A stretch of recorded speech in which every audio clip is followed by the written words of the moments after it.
He humiliated me in front of 40 people at my own daughter's graduation dinner. And before anyone could say a word, she reached into her purse.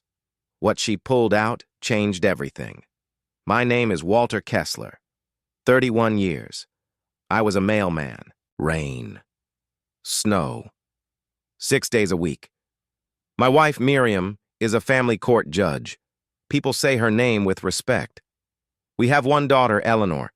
She'd just finished law school. That night, we gathered to celebrate her. Her great-uncle was there, too. Harold Voss, 83 years old. He'd controlled the family money for 40 years. Years earlier, he'd asked me why I never tried to do something bigger. I told him I liked delivering mail. He laughed, like I'd told him I enjoyed digging ditches with a spoon. I never forgot that laugh. But I had something Harold never understood. Every Saturday on overtime weekends, Ellie used to ride beside me in the old mail truck. She wasn't allowed out at the boxes, but she'd sort envelopes into neat little piles on her lap while I drove. She used to ask why some houses got so much mail, and some got almost none. Every envelope means somebody, somewhere, thought about that person today, I'd tell her. What? If nobody writes, she asked once, she couldn't have been more than 7. Then, I said, you become the person who writes first. She never forgot that. I didn't know it yet, but she never forgot it. Miriam and I built our whole life the same slow way. Our first apartment had one window and a radiator that clanked all night. She filed papers for lawyers who made 10 times what she did, then studied. At night, for a law degree nobody in her family thought she'd finish. I'd come home with blisters the size of quarters, soak my feet in cold water, eat whatever she'd left warming in the oven, then quiz her on tomorrow's questions because reading them aloud was the only way I knew how to help. The night she passed the bar exam, everyone rushed to congratulate her. She hugged me first. We passed, she whispered. Not I. Nobody at that graduation table knew any of that. Not really, not the way it mattered. The night of the dinner, the private room at the club was full of noise before we even sat down. Relatives taking photos. Eleanor hugging 2 of her professors who'd driven in for the occasion. Waiters circling with wine nobody had asked for yet. I stood near the coat check in my one good suit, feeling like a man wearing somebody else's skin. Nothing started until Harold arrived. That was always the rule, spoken or not. He came in 20 minutes late, shook exactly the hands worth shaking, and took the head of the table like it had been reserved for him since birth, which, in a sense, it had. He stood with his wine glass and tapped it with a fork. The room went quiet. I've watched Eleanor since she was a baby, he said. Everyone smiled. And when I think about everything working against this girl, he paused. Just long enough to make it hurt. I'm so proud of what she's accomplished. That could have ended there. It didn't. Miriam, you built quite a career, he continued. And I know it wasn't easy. Doing it married to... He tipped his glass toward me.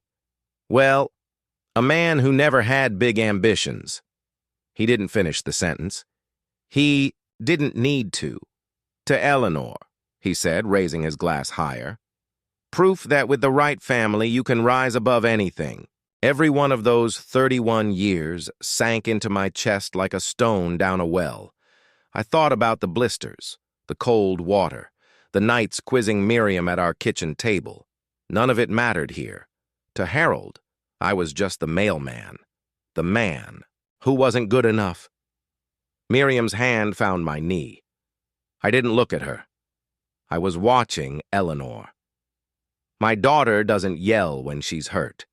She goes still, quiet, the same way her mother does right before she says something in court that changes everything. She set down her napkin, stood up. The room went silent. Uncle Harold, she said, thank you for that. He nodded, expecting a polite defense he could brush off. He got something else. Eleanor opened her purse. I saw the paper before she even pulled it out. Soft, worn thin, at the folds. I recognized that paper. I recognized the fold. I recognized my own handwriting on it, from across the table, and then I understood exactly what she was holding. "This is a letter my dad wrote me," Eleanor said. "The day I started first grade. I was 6. He put it in my lunchbox." She looked up. "I've kept it in my wallet ever since." She unfolded it carefully like it might fall apart. "Dear Ellie, today is your first day of school, and I cried a little on the drive there. Don't tell your mom. You don't have to be the smartest kid in class, or the loudest. You just have to be the one who's still kind by the end of the day. If another child sits alone at lunch, sit beside them once. If you're scared, remember everyone else is pretending not to be. The bravest people I've met aren't the loudest ones. They're the ones who stay gentle after a hard day. I deliver mail to hundreds of houses, and I've learned something. Some people get birthday cards every single week. Some people never get a single letter. Don't become the kind of person people forget to write to. I love you more than anything. Love, Dad." The room had gone completely still. I saw Miriam's eyes wet before Eleanor even finished. 2 of Eleanor's classmates near the end of the table were looking at me now, not at her. An elderly aunt I barely knew was dabbing at her eyes with a napkin. Even the waiter near the wine cart had stopped moving, one bottle still in his hand, like he didn't want to be the sound that broke the room. Eleanor folded the letter back along its creases. Then she looked at Harold. Not with anger. He could have handled anger. She looked at him with something worse. Pity. "I read this after my first internship when I thought I wasn't good enough to be there," she said. "I read it after I failed my first exam, after a breakup with someone who thought kindness was weakness." She paused. "My father never went to college. Everything I know about standing up for people I learned from him at our kitchen table, long before I opened a law book." She sat down. Nobody clapped. It wasn't that kind of moment. Harold stood there, glass still raised, forgotten in his hand. For the first time in 26 years, he had nothing to say. He sat down. Didn't speak again for the rest of dinner, but before the night ended, he said something I'd waited decades to hear. People started leaving after dessert. I stepped outside for air. Harold walked out too, coat over his arm. He started toward his car. Then he stopped. He turned around, walked back to me. He looked old, tired, smaller than the man who always sat at the head of the table. "I was wrong," he said. 6 words. No excuse folded in after them. He turned and walked to his car. I stood there in the cold. 26 years. Christmases, weddings, birthdays. Every one of them, some small part of me had hoped Harold might finally respect me. Standing outside that restaurant, I realized something. I didn't need his respect anymore. We drove home a little after 11. Just Miriam and me, streetlights sliding across the windshield. "You should have said something," Miriam said. "I didn't need to," I said. "Ellie said it better than I ever could." We went quiet, and then I thought about something in my closet, something I had prayed Eleanor would never find. I didn't say it out loud. The next morning, Eleanor called. Her voice sounded strange, somewhere between laughing and crying. "Dad," she said, "I need you to explain something." She'd gone looking for a scarf in our hallway closet the night before. Found a shoebox on the shelf above my coat. 31 envelopes inside, each one dated. One for every birthday of her life. "Tell me about them," she said. "Please." So I told her. The one from when she turned 7, I wrote the night she lost the part in the class play. I heard her crying through her bedroom door and didn't know how to open it. So I sat at the kitchen table after she'd gone to sleep and wrote instead. "Don't worry if you aren't picked first. The picking never tells you who's good. It just tells you who got picked. The one from 13 took longer. She'd slammed her bedroom door that whole year, the way 13-year-olds do, and Miriam and I would stand in the kitchen afterward whispering, trying to guess what we'd done wrong. I didn't know how to knock on that door without her closing it tighter. So I wrote instead, until 2 in the morning. The world gets louder every year. Don't let it talk you out of yourself. The one from 18, I wrote the day she left for college. Her room was empty by afternoon, boxes already in the car, and I sat on the bare mattress holding a hair ribbon she'd forgotten on the dresser. I wrote that one with the ribbon still in my hand. If someone ever makes you choose between being successful and being kind, choose kind.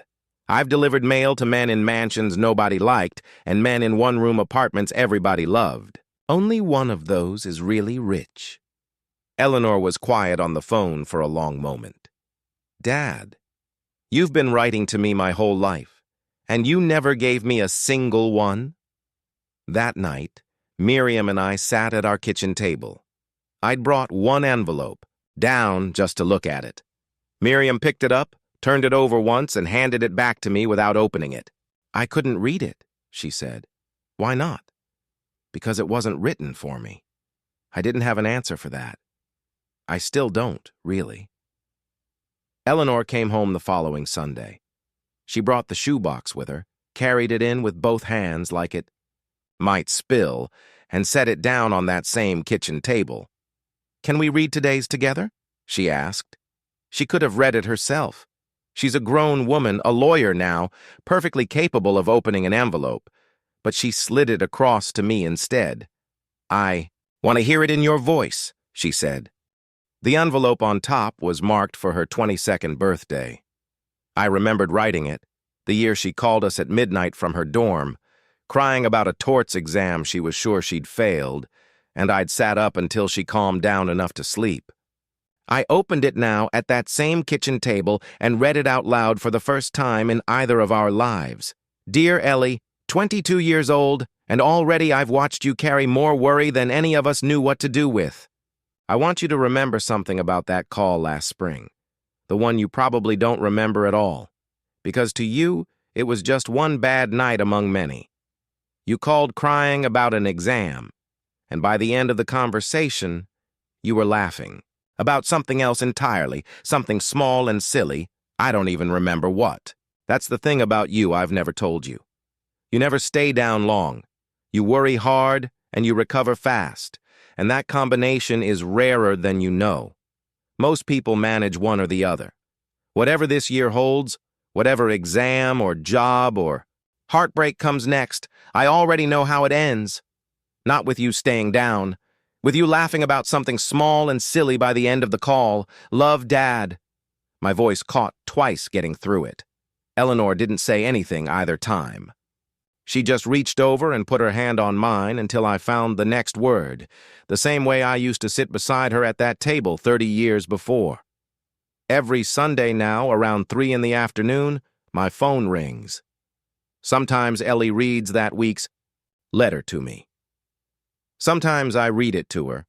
Sometimes neither of us says much afterward. We just sit there, a phone line between us, listening to each other breathe. Funny thing, I spent 31 years delivering letters to other people's houses. Never imagined the most important ones would all come back home.